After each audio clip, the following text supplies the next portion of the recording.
I want to talk about the mommy issues in Final Fantasy VII. Well, yeah, Sephiroth definitely has them. No, everybody has them. Everybody? How many living characters can you name that have an alive biological birth mother? And they are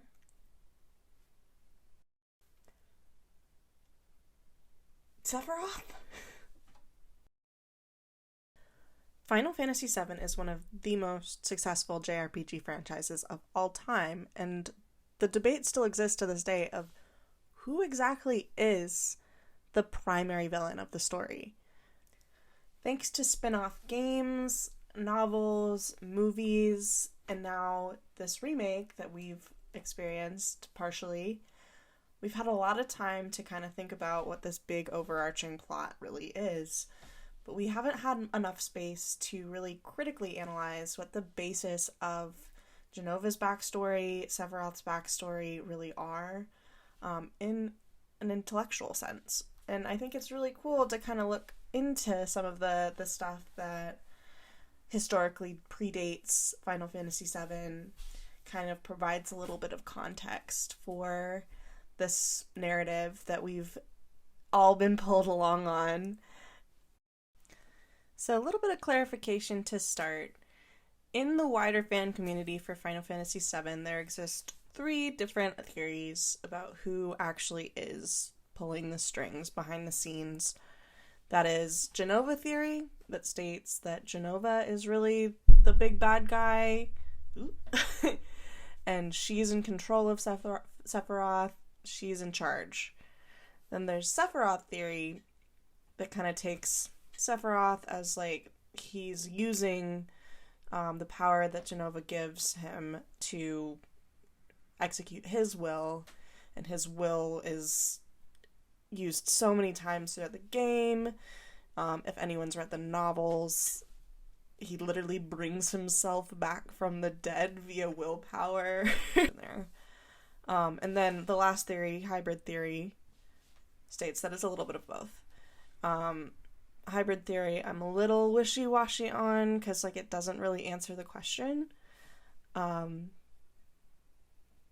I guess it could be true either way. It could be both of them working in tandem to destroy the planet. So Sephiroth in Final Fantasy VII attributes the role of his mother to the alien Jenova, whose cells he was injected with in utero. First actual success story of making a like full soldier. But the woman who's actually his mother, Lucretia, technically still alive. That's what I'm getting at here. She plays a pretty big role in my theory, but we'll come back to her later because there's other things to address.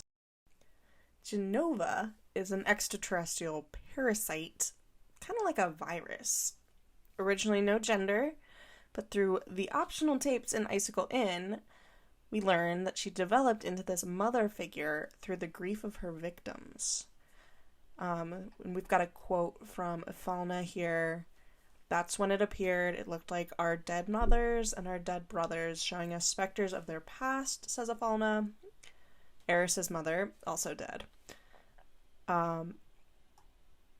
So if we look at Jenova as a type of cosmic virus, she inevitably needs a host to reproduce or replicate herself